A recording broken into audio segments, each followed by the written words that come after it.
Hey guys, Abby here. Welcome to Love Abby, where we share stories and experiences that might help those who are going through a difficult time right now. And this is a safe space, wala pong judgmental dito. Everything that we say here is meant to help and not to offend. I know that many of us are going through many difficult things. At magkakaiba man tayo ng mga kwento, we share the same lessons. So sino-sino pa bang magtutulungan kundi tayo-tayo lang din? The world needs a lot more love and a lot more people helping each other in the stormy seasons of our lives. So let's make the world a better place, one story at a time. Sometimes in life, whenever we face problems, we choose to face them alone because we're afraid to bother others with those struggles. We don't want to burden them, so we try our best to solve them on our own. Sometimes also because we're afraid na baka i-judge nila tayo, and also sometimes naiisip natin na ay hindi naman nila ako maiintindihan. Or in some cases, some of us feel like we don't need help anyway. So ending, nire-reject natin yung tulong na binibigay sa atin. But in the end, we end up realizing that we actually needed the help. Diba? We find ourselves saying, sana nakinig ako. And while I agree that there are some battles that we have to fight alone, I also believe that there are some battles that we have to fight alongside our comrades. The people around us were sent to us for a reason. And I hope that this episode reminds us that it's okay to ask for help. And it's nothing to be ashamed of. When I was a kid, kwento sa akin ng mama ko, whenever I got hurt physically, hindi daw ako palaiyak ng malakas. I would cry, but alam mo yung tumutulo lang yung luha mo pero walang tunog. There was a time daw na when I was about 4 years old, naipit yung daliri ko sa pintuan. Alam niyo yung pintuan na bumabalik ng kusa. And nakita na lang daw niya ako na nagtatatalon. I think I was jumping up and down because of the pain. Sabi niya, umiiyak daw ako pero quietly. And sabi niya kung hindi daw siya tumingin sa akin, hindi niya malalaman na nasaktan na pala ako. I don't really know why I was like that. At a very young age, siguro conscious na ako na ayoko na may nagwo-worry sa akin. I remember my mom would even encourage me to cry. Sinasabi niya, darling, iiyak mo yan, ilabas mo yan, kasi delikado daw na, kinikim-kim mo lang lahat ng mga emotions mo. So she would always encourage me to cry and let out all of my emotions. And gusto mo yun? Yung ibang mga mommies, pinapatahimik yung mga bata, ako pinapaiyak. And di ko makalimutan yun. She really kept on telling me to let it all out, to cry. Na it's okay to cry pag nasaktan ka, ganon. And at that time, of course, I couldn't understand that. Well, syempre, kasi bata pa ako nun.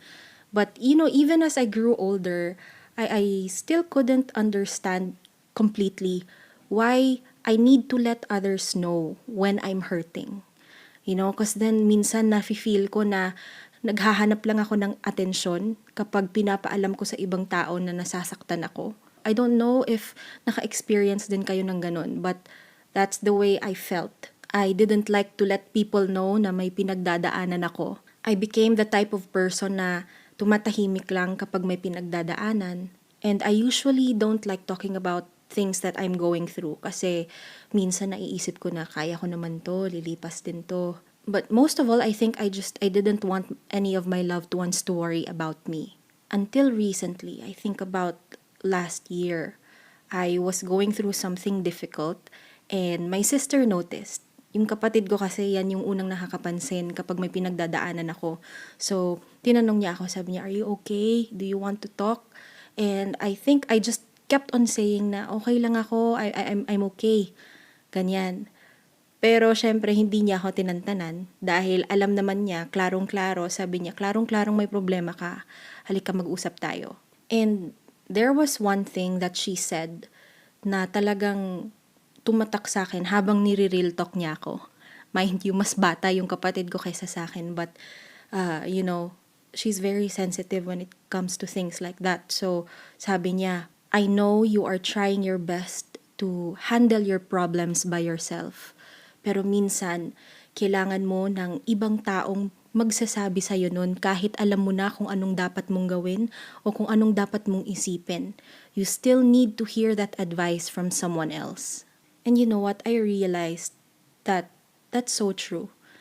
Many times I neglect help kasi feeling ko alam ko naman kung anong dapat kong gawin, or sino pa bang ako, parang feeling ko ako ang pinaka number one na pinupuntahan ng tao for advice, 'di ba?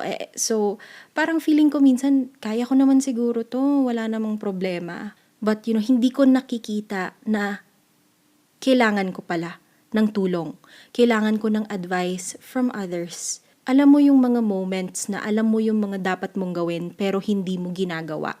I don't know. I can't even explain kung bakit may mga moments na ganun, but I realized na kailangan mong marinig yun sa ibang tao. It's also like confirming na oo, dapat yan ang gawin mo. Or, it brings a different kind of comfort din na alam mo may katuwang ka, may nakakaintindi sa'yo, kahit feeling mo hindi ka niya naiintindihan. Minsan just talking about your problems or just sharing it with someone else already takes off part of the weight, part of the burden. Kahit na hindi nila mabigyan ng solusyon yung problema mo, just being able to talk about them sometimes takes off a big weight off your shoulders, 'di ba? And I realized I kept on praying. I kept on praying to God na, Lord, please take my problems away. Please help me solve my problems. But then, kapag hindi nangyayari yon, I get disappointed. And then, I start to question God and ask Him, Lord, bakit niyo ba ako pinapahirapan? Bakit nandito pa din yung problema na to? And I realized that He was always there. He was always just there waiting to help me. Pero hindi ko naramdaman yun because I didn't ask for help from the people around me. But now I know that God uses other people, the people around us, to help us. He helps us through those people. Kaya feeling ko napaka-empty ng prayers ko kasi hindi naman ako pala kumikilos. Alam niyo, naalala ko bigla yung sinasabi na nasa Diyos ang awa, nasa tao ang gawa. I prayed para mawala yung problema ko, but I didn't do anything about it.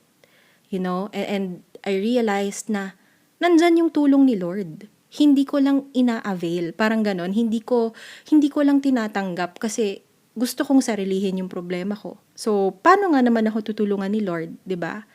When He uses other people to help me, but I don't ask for help. So, how will God's help come to me? God comforts us through our loved ones and the people around us. But He can't do that if we keep on shutting our doors. So at that moment, I also realized that God was answering my prayer through my sister. And the load became a whole lot lighter after we spoke. I always thought that I would burden my loved ones pag nag-open up ako sa kanila. Kaya kinikimkim ko na lang, or I just choose to try to solve my problems on my own. But then I also realized that that's part of being someone's loved one. 'Di ba? They share your pain when you're hurting.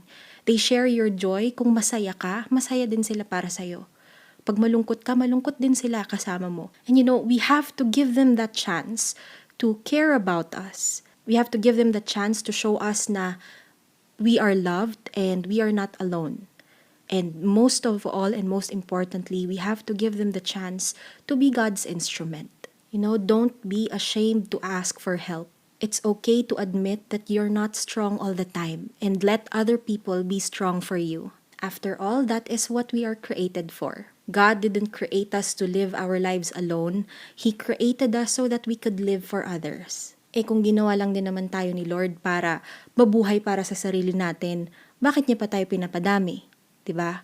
Then He should have stopped when He created Adam. But He didn't. And remember the creation story. I'm gonna get a little biblical, but in the book of Genesis, ito yung book of the creation story. 'Di ba? When after God made Adam, He said, "The Lord God said, it is not good for the man to be alone. I will make a helper suitable for him." Then He made Eve. You see, simulat sa pulpa lang, in the beginning of the whole entire world, we were already made for each other. Literally and figuratively, Ginawa tayo para sa isa't isa. We were made to be each other's helpers, as God would put it. Diba? So, allow other people, the people around you, to serve their purpose. Allow them to help you when you need the help, because that is God helping you through them. And yeah, sometimes mapapasabi tayo na, kaya ko to, lilipas din to, strong naman ako eh. Diba? But you know what? Sometimes strong people need help too. Imagine how much easier it would be if there were two strong people working on a problem instead of one. 'Di ba? Mas madali yung ganon. Mas madali para dun sa may problema. And you know, it's normal to have a hard time when you have a problem. If it were easy, then it wouldn't be a problem. Natural ang ma-stress kapag, when things don't go as planned. Things will only get more complicated if you try to suppress these normal emotional reactions.